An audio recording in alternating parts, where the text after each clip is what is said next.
Habari zenu. I can see nobody is answering, so I can understand.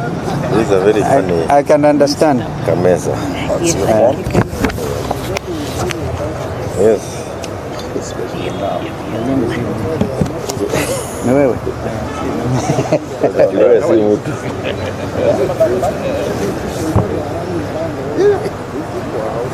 Guys, if you're ready, give us thumbs up. Today is house full. Yeah. Something that we didn't add, and we had to reinforce that snap election. So that you put it up the last time. Yeah, that now has to be in accordance with the signing of into law. But it went down very, very well with all the public. So we can also reinforce that when we went to Yeah. as a party that we are also disciplining our and is also doing the same. And also very injured.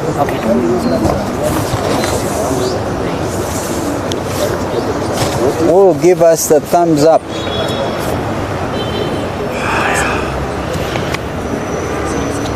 I see all of them are here. That's a full house. Full house. I think we get going, right? Yeah. Thank you. Ladies and gentlemen of the press, good morning. Still is. The very hard morning. I'll read this statement on behalf of all of us in Azimio la Umoja One Kenya Coalition Party statement entitled, "We strongly condemn the sponsored violent protests and support the public demands for the resignation of Ruto regime." Good morning and thank you, members of the press, for joining us today. Azimio la Umoja One Kenya Coalition Party is deeply concerned about the recent increase in violence during the Gen Z-inspired protests. In the last 2 weeks, Gen Z has inspired the majority of disenfranchised and disillusioned Kenyans to exercise their constitutional rights to assemble, to demonstrate, to picket, and to petition. They continue to do so in a manner that has captured the attention not just of Kenya, but the region, Africa, and indeed the whole world. In the typical fashion of a tyrant, the Ruto regime attempted to silence their voices by intimidation, arrests, abductions, and hijackings. This did not work, and indeed it shall never work. According to the Kenya National Commission on Human Rights, local and international media, the police executed a shoot-to-kill order that extinguished 41 young Kenyan promising lives, with over 300 Kenyans admitted to hospitals with gunshot wounds. We also note that the youth raised their demands from hashtag reject the finance bill to hashtag Ruto must go. Ruto and his henchmen sponsored goons infiltrated with the sole intention of destabilizing the continued peaceful protests. These disgraceful, criminal, and illegal activities violate the right to peaceful protest as provided for under Article 37 of the Constitution of Kenya 2010. Despite these perpetuated horrors, the young people have continued to march our streets, determined to drive and realize meaningful change for themselves, their families, and their country.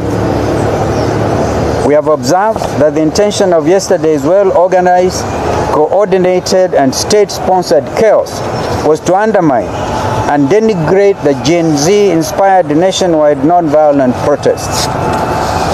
Looting was intentional. The destruction was planned.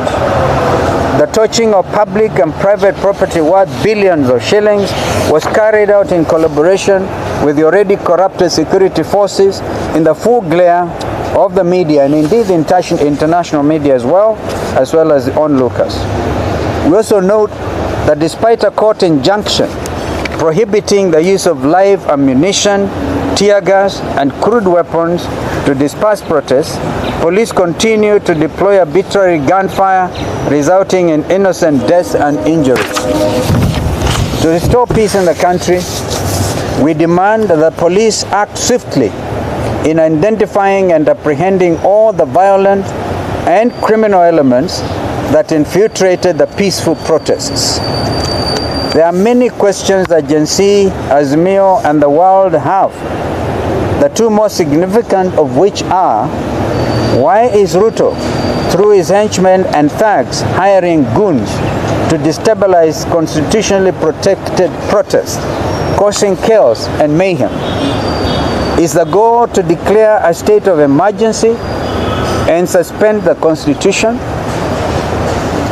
Given Ruto's blatant mishandling of the economy through punitive tax policies, increased domestic and foreign borrowing, runaway corruption, ethnic and tribal public sector hiring, and astounding capacity to splurge on domestic and foreign travel and other luxuries, increased unemployment and high cost of living, the growing dissatisfaction the Kenyan public was to be expected. Generation Z is tired and Kenyans are tired. The slew of lies has left the hustlers, quote unquote, distraught and traumatized. Kenyans have had enough of Ruto and are demanding that #Ruto must go today, not tomorrow. To expedite the people's wishes, Azimio demands that the Independent Electoral and Boundaries Commission Amendment Bill 2024 be immediately signed into law. We are aware that this bill has been sitting on Ruto's desk for days now, and the Kenya Kwanza dictatorship is reluctant to sign it into law. As a coalition, we call out to Ruto and demand that he assent to this essential bill that allows citizens to hold their representatives in the legislature accountable. By the way, the Constitution says if you want to withdraw your member of parliament, you have to wait for 2 years. The 2 years are coming to an end on the 9th of August. So really, this is timely. We have officially, through our constituent parties mechanisms, put on notice all Azimio legislators who went against the wishes of their people. We are supporting the call for their recall.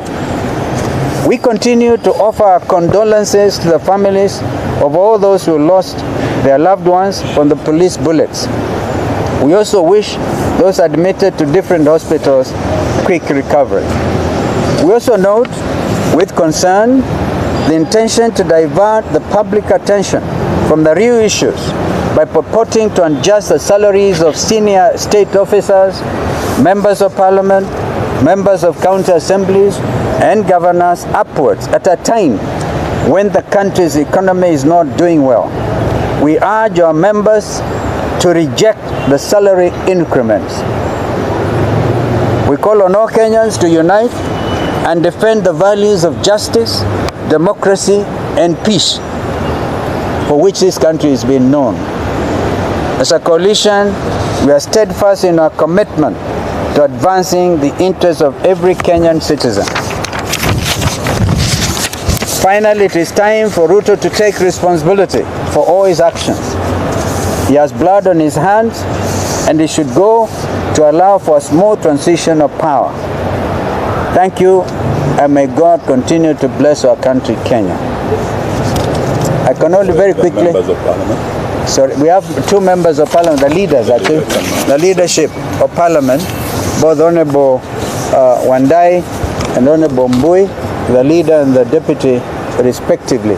Although they call them minority in that Parliament, we never accepted the reality that they are not the majority and the deputy majority respectively. Mheshimiwa Wandai. Thank you.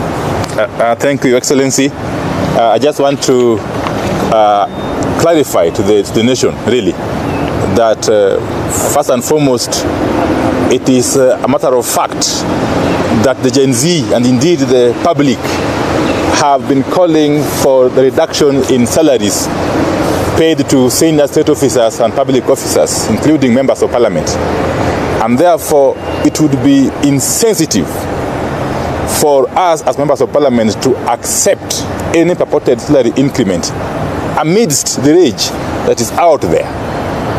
As a matter of fact, again, I want it to go on record that I, together with my deputy, Honorable Mbui, have rejected in totality the purported salary increment by the SRC. I think we need to give you and we are asking the National Treasury to reallocate that money towards employing the JSS teachers, towards employing health workers, and in fact towards helping the youth who are out there struggling to get gainful employment.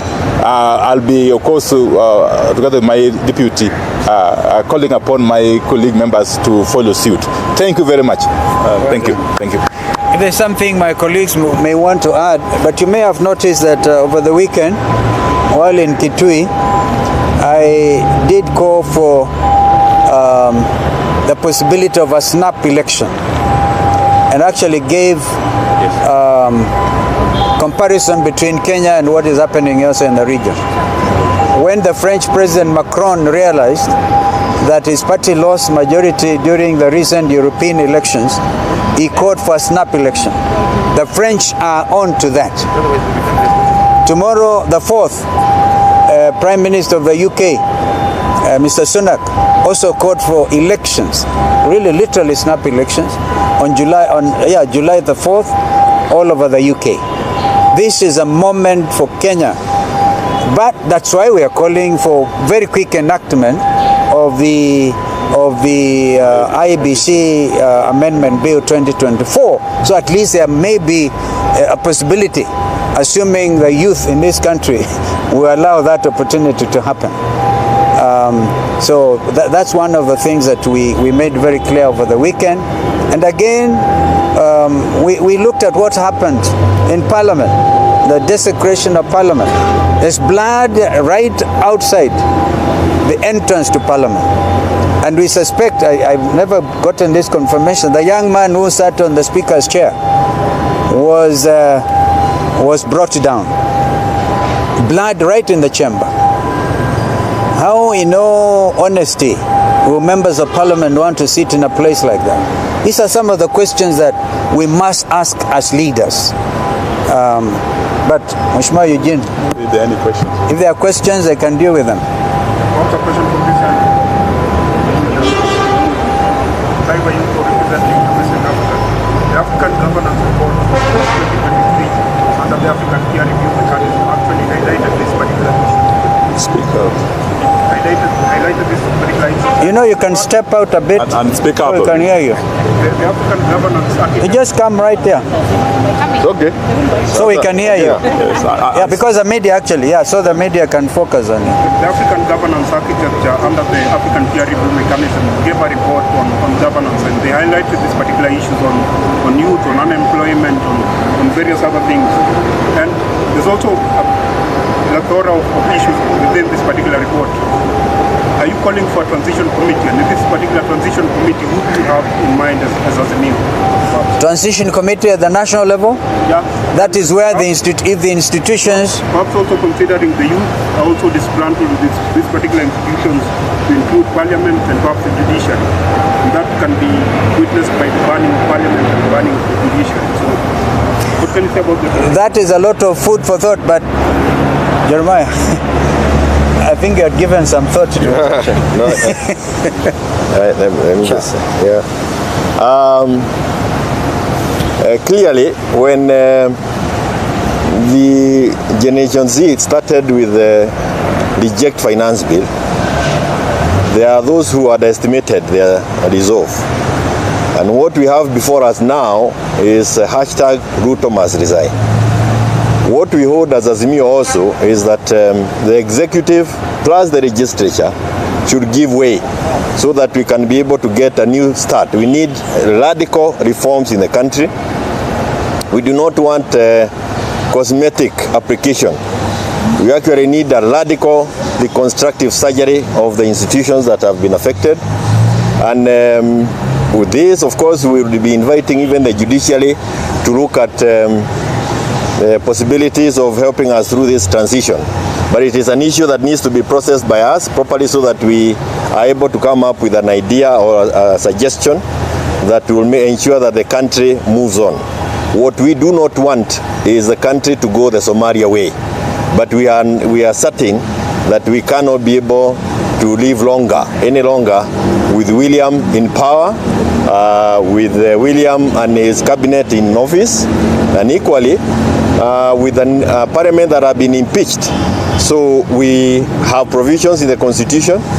You can look at Article 134 all the way to Article 146, and we need to interpret them a little bit more liberally so that we can be able to get ourselves out of where we are. And it is possible for us to transit from where we are to a next system which is more inclusive and perhaps one that can help us navigate through the difficulties that we are in. The only other thing that I can also add is the issue of financing. There is a struggle with the Ruto to try and assign financing to individuals all over. The Generation Z or Generation Z were being financed by their parents. Bus fare, pesa ya kunywa chai, pesa ya kurudi nyumbani, bundles, that is the financing that was being done by parents. So if you are looking for who was financing, go for the parents. Stop scapegoating and stop hiring goons, like it has been said. Thank you. Okay, thank you. Another question, or we probably end it up there? There's one on this side.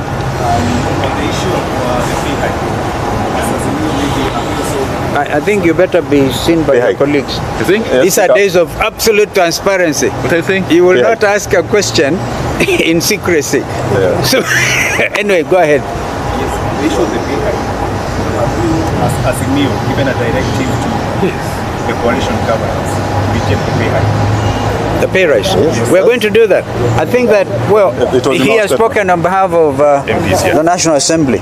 This goes to all our governors, all our MCAs, right?